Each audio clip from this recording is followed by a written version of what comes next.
नमस्कार. या भागात आपण बघणार आहे, की आंब्याला जे पाण्याचं मॅनेजमेंट करायचं असतं लागवडीनंतर, ते कसं करायचं आपण? आता असं म्हणतात, की आंबा हे कोरडवाहू पीक आहे आणि त्याला पहिली 3 वर्षच पाणीची गरज असते आणि त्याच्यानंतर त्याला पाणी दिलं नाही तरी चालतं. माझं मत थोडं वेगळं आहे ह्याच्या बाबतीत.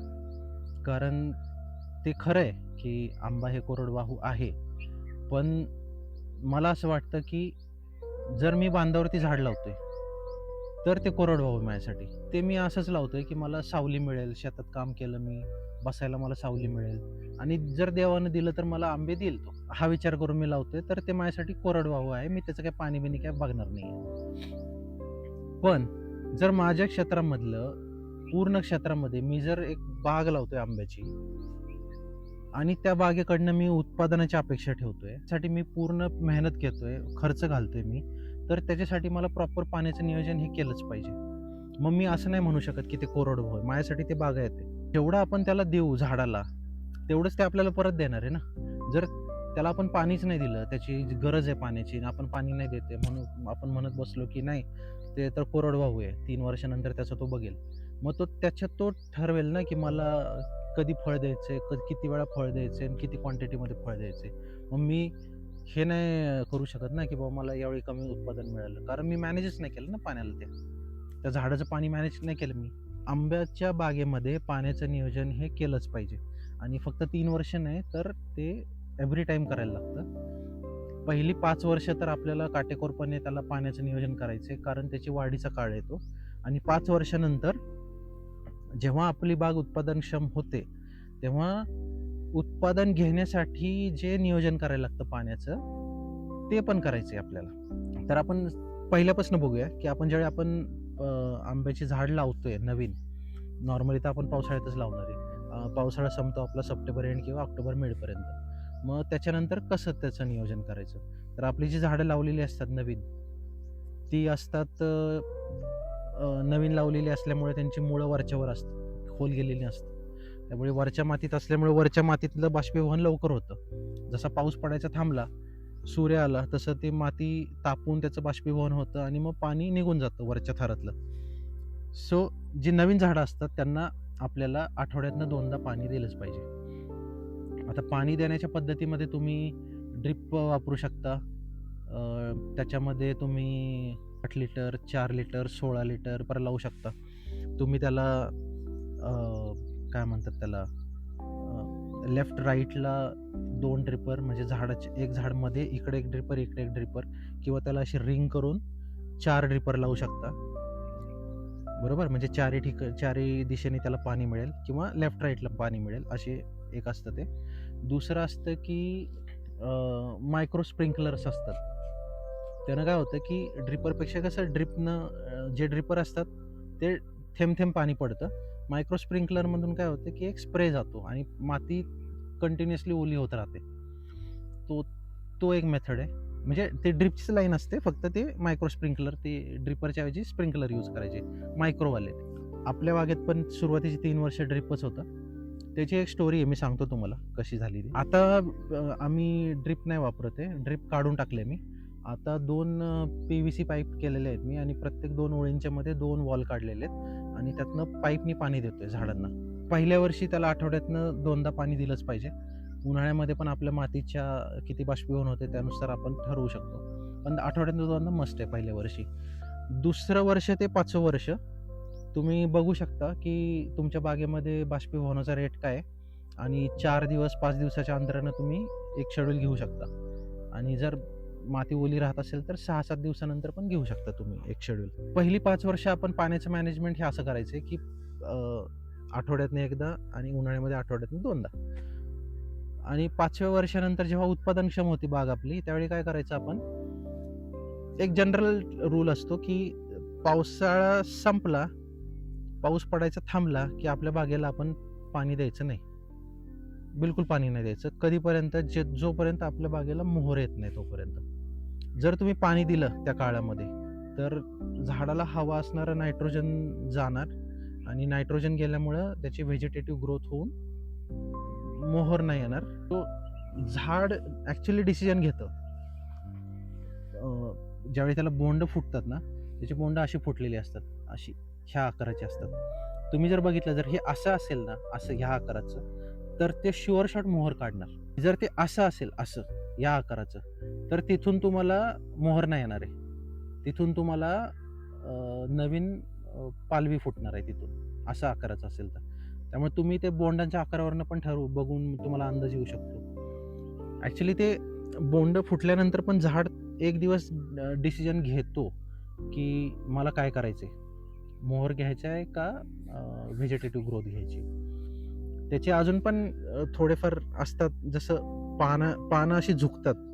जो झाडाचा पुढचा पार्ट असतो, असं हे फांदी आहे आणि इथून पुढची अशी, आता इथं पानं आहेत, अशी पानं आहेत. तर अशी पाने झुकलेली दिसली तुम्हाला, तर तिथून शुअर शॉट मोहरच येणार असतो आणि तिथं तुम्हाला बोंड पण असं फुगलेलं दिसेल तुम्हाला. 60 ते 70% मोहर झाल्यानंतर आपण बागेला पाणी चालू करतो. ते आपण पाणी कंटिन्युअसली देत राहतो जोपर्यंत आपली फळं अंड्याच्या आकाराची होत नाहीत. म्हणजे अंड्याच्या आकाराची म्हणजे 70 ग्राम ते 100 ग्राम वजन होईपर्यंत त्या फळांचं. आणि एकदा ते वजन झालं, की आपण त्या फळाला काय करतो, बॅगिंग. जर तुमच्याकडे पण बाग असेल ना आणि बॅगिंग तुम्ही करत नसाल, तर तुम्ही प्रायोगिक तत्वावरती 2 झाडांना करून बघा. खूप फरक पडतो. फळांच्या क्वालिटीमध्ये, त्यांच्या कलरमध्ये, इव्हन त्यांच्या टेस्टमध्ये पण फरक पडतो. हार्डली ₹2 बॅग असते ती, पण त्याचे फायदे खूप आहेत. तो बॅगिंग केल्यानंतर आपण पाण्याचं मॅनेजमेंट, म्हणजे पाणी बंद करतो बागेचं. रिझन बंद का करायचं? जर ते बंद नाही केलं, ही मिस्टेक मी मागच्या वर्षी केली होती. पाणी बंद नव्हतं केलं. पाणी बंद नव्हतं केलं कारण की माझं ड्रिप होतं आणि ड्रिपमध्ये माझं सगळ्याच झाडांना मोहर नव्हता आलेला. म्हणजे सगळ्याच झाडांना सेटिंग नव्हतं झालेलं. काही-काही झाडांनाच मी काढून टाकला होता मोहर. पण आता माझी एका लाईनीमध्ये सपोज 20 झाडं आहेत. एक्झाम्पल घेऊ आपण, आणि त्या 20 झाडांमधल्या फक्त 5 झाडांना त्या लाईनमधल्या मी बॅगिंग केलेलं आहे. आता मला त्या 5 झाडांचंच पाणी बंद करायचं आहे. तर मी ती पाईप आयदर मला ते ड्रिप कट करायला लागेल तिथून आणि ते एक असं जॉइन करून मग ते, आणि जर माझी अशी असेल की दर 5 झाडांमागे 1 झाड आहे ज्याला मी बॅगिंग केली आहे, तर ते अवघड आहे मला. त्यामुळे मी पाणी बंदच नव्हतं केलेलं. ड्रिप माझं चालूच होतं. कारण ज्या ज्या झाडांना मी फळं नाही घेते त्यांना तर मला पाणी द्यायचंच होतं ना मागच्या वर्षी. त्यामुळं ते एक रिझन होतं ड्रिप काढून टाकायचं माझं. तर पाणी चालू ठेवलं आपण, ज्या ज्या झाडांना आपण फळं घेतोय त्या झाडांचं, तर त्या फळांची साईज वाढत जाते. लवकर पिकत नाहीत ती. पाणी चालू ठेवल्यामुळं फळाचा गोडवा कमी होतो. आणि पाणी बंद केल्यानंतर जेव्हा आपण फळं काढणार झाडावरची, फळं काढणी झाल्यानंतर आपल्याला झाडाची विरळणी करायची आहे, थोडीशी छाटणी करायची आहे आणि ती केल्यानंतर मग आपल्याला झाडांना पाणी चालू करायचं आहे. सो हे असतं 5व्या वर्षानंतरच्या झाडाच्या पाण्याचं नियोजन. आता मी सांगतो की ते ड्रिपचं आणि फ्री फ्लोचं इश्यू काय असतो. तर पहिली 3 वर्ष मी पण ड्रिपच केलेलं आहे. तर ड्रिपचा पण किस्सा असा झाला होता की ज्यावेळी मी हे प्लांटेशन केलं होतं, त्यावेळी मी सुरुवातीला इथेच लोकल 2-3 सप्लायरला कॉन्टॅक्ट केला होता आणि त्यांच्याकडून कोटेशन काढून घेतलं होतं. 30,000 ते 45,000 ह्या रेंजमध्ये मला सगळ्यांनीच कोटेशन दिले होते माझ्या क्षेत्रासाठी. म्हणजे 1 एकर क्षेत्रासाठी असं पकडा तुम्ही. एकरी 35,000 ते 45,000 रुपये असा, त्याच्यामध्ये मटेरियल, लेबर सगळं. आपण स्वतः ट्राय करूया ना, काय हरकत आहे? जास्तीत जास्त काय होईल? फेलच होईल ना. म्हणून मी इकडचे तिकडचे सप्लायर म्हणजे रिसर्च केला थोडा, आणि इथं मॅन्युफॅक्चरर आहेत 1-2 जवळपासच. त्यांचे ते क्लास 2चे ड्रिपचे पाईप बनवतात 16 mmचे. मग ते मी सगळं मोजमाप वगैरे काढलं क्षेत्राचं आपलं, आणि त्यांच्याकडून मग जेवढी मला रिक्वायर्ड होती तेवढी पाईपचे बंडल मी घेऊन आलो. त्याचबरोबर जे ड्रिपचं बाकीचं मटेरियल असतं, जसं GTOज, ड्रिपर, ते कनेक्टर्स, टीज, GTOचे होल करायचे ते अवजारं ती, आणि PVCच्या पाईपलाईनची मापं घेतली. एक अंदाज घेतला की 1.5 इंची किंवा 2 इंची आपल्याला करायचे. मग त्याचे GTO किती लागतील, कुठल्या पॉईंटला आपल्याला GTO काढायचे, कुठे आपल्याला फ्लश वॉल लावायचे, एंड गॅप कुठे लावायचे, ते सगळा अंदाज घेतला. आणि तुम्ही बिलीव्ह नाही करणार, एका दिवसामध्ये सगळं मॅनेज करून झालं पण माझं, एकाची हेल्प घेऊन. म्हणजे मी आणि एक जण दुसरा, आम्ही दोघांनी मिळून एका दिवसामध्ये करून टाकलं. आणि ह्याला मला खर्च किती आला? 16,000 रुपये, 16,500 रुपये मटेरियलचाच खर्च आला, कारण करणारे तर आम्हीच होतो. सो म्हणजे तुम्ही बघा, आता निम्म्यापेक्षा कमी किमतीमध्ये काम झालेलं आहे. पण हां, तुम्ही जर स्वतः करणार असाल आणि त्याच्यामध्ये माझं कसं एक्सपेरिमेंटल बेसिसवरतीच मी करत होतो आणि मला थोडा कॉन्फिडन्स आला, की हां, मी करू शकतो. म्हणून मी एवढी 16,000 रुपये टाकले. 3 वर्ष तर व्यवस्थित चाललं आपलं ड्रिप. पण मागच्या वर्षी तो एक, आत्ता मी पहिल्यांदा सांगितलं, की ज्या झाडांना मला पाणी बंद करायचं आहे, त्यांना पाणी बंद करण्यासाठी तिथं म्हणजे अवघड होतं ते. असं एका लाईनीमध्ये झाडं असतील आणि सगळ्यांना एकच लाईन असेल, तर ते सरसकट बंद करणे किंवा सरसकट चालू ठेवणं थोडंसं मुश्किल होतं. दुसरी गोष्ट, मागच्या वर्षी उन्हाळ्यामध्ये आता ड्रिप लावताना मी काय केलं होतं, एक पोल असे उभे केले होते आणि पोलला वरती 2 फुटावरती, 1-1.5 फुटावरती पाईप बांधले होते अशा वरती. म्हणजे जमिनीशी नव्हत्या. 1-1.5 फूट वरती होत्या पाईप बांधलेल्या आणि त्यातनं ते ड्रिपरनं पाणी पडत होतं. झालं काय, की उंदीर शेतातले त्या पाईपांवरती चढले उन्हाळ्याच्या टायमाला आणि त्यांनी त्या कुरतडल्या पाईपा पाण्यासाठी. कारण त्यांना पाणी पिण्यासाठी काय नसतं ना इथं शेतामध्ये. त्यांना ते पाईपामध्ये पाणी साठलेलं असतं आपल्या. ते पाणी पिण्यासाठी त्यांनी कुरतडल्या त्या पाईपा. त्यानं झालं असं, की सगळीकडे त्या पाईपा फुटल्या, जेव्हा मी ड्रिप चालू केलं एक दिवशी. आणि मग ते एवढं डॅमेज झालं होतं, की जवळपासनं 250-300 ठिकाणी त्यांनी कुरतडून ठेवलं होतं. आता किती ठिकाणी पॅचेस लावणार? मग त्याच्यामुळं निर्णय असा घेतला, की आता तो पाणी चालू ठेवायचा, बंद ठेवायचा पण इश्यू येत होता आणि आता हे पण झालं. म्हणलं सगळ्या पाईपा बदलण्यापेक्षा डायरेक्ट 2 पाईपलाईन केल्या मेन PVCच्या आणि प्रत्येक 2 झाडाच्या मध्ये एक असे 2-2 वॉल काढले आणि त्यातनं आता पाणी देतोय. ड्रिपमध्ये ड्रिपर लावा किंवा मायक्रोजेट स्प्रिंकलर लावा. फायदा हा होतो, की तुम्हाला तिथं बसून राहायला लागत नाही. तुम्हाला माहिती आहे 2 तास 3 तास मला ड्रिप चालू ठेवायचे. तुम्ही ते ऑटोमॅटिक पण करू शकता. मोबाईलवरनं पण आजकाल वॉल ओपनिंग वगैरे सिस्टीम आलेले आहेत. सो तुम्ही घरी बसून पण ते ड्रिप चालू करू शकता, तुमचे मोटर ऑन ऑफ वगैरे.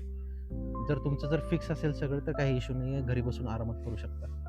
आणि जरी ऑटोमेट नसेल केलेलं, तरी इथं रानात आलं एकदा, वॉल चालू केला, 2 तास आपल्याला माहिती आहे 2 तास चालणार आहे. फिरून आला, आपली बाकीची कामं करून आला, 2 तासानंतर बंद केला, गेलं आपलं कामाला दुसरीकडं. तो एक फायदा आहे. वेळेची बचत. दुसरी पाण्याची बचत. तुम्हाला जेवढं पाणी द्यायचं आहे तेवढं सगळं झाडालाच जाणार आहे. वेस्ट नाही होणार आहे आणि ते झाडाच्या आजूबाजूलाच पडणार आहे. कारण तुम्ही ते बरोबर तिथंच लावलेले आहेत. आयदर तुम्ही ड्रिपर लावलेत किंवा मायक्रोजेटचे स्प्रिंकलर लावले. तिसरा फायदा हा, की तुम्ही वॉटर सोल्युबल खतं त्याच्याबरोबर सोडू शकता ड्रिपबरोबर तुमच्या.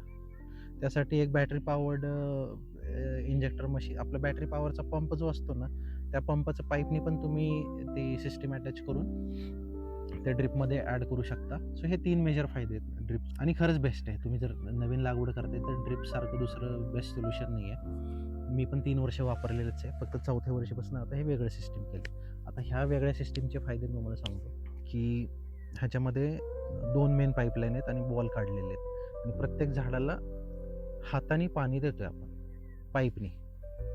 ह्याच्यामध्ये फायदा हा आहे, की मी एका झाडाला 50 लिटर, 100 लिटर, 150 लिटर जेवढं पाहिजे तेवढं पाणी देऊ शकतो. मला ज्या झाडाला पाणी द्यायचं आहे त्याच झाडाला मी पाणी देणार आहे. मला सपोज माझ्याकडे एका लाईनमध्ये 20 झाडं आहेत आणि त्यातलं मला फक्त 5च झाडांना पाणी द्यायचं आहे. बाकी 15 झाडांना पाणी नाही द्यायचं आहे, तर ते मी मॅनेज करू शकतो. इझिली मॅनेज करू शकतो. म्हटलं तोटा तर फक्त हाच आहे, की एका माणसाला पूर्ण वेळ बसून राहायला लागतं इथं. असं नाही की तुम्ही चालू केलं आणि तुम्ही ते एक वॉल ओपन करा, ते पाणी द्या, तेच आळं भरलं, ते आळं फुटतंय का कुठं ते बघा. ते असं बरंच आहे ते. सो अपेक्षा करतो, की तुम्हाला हा व्हिडिओ आवडला असेल तर मित्रांबरोबर शेअर करा, सबस्क्राईब करा चॅनलला.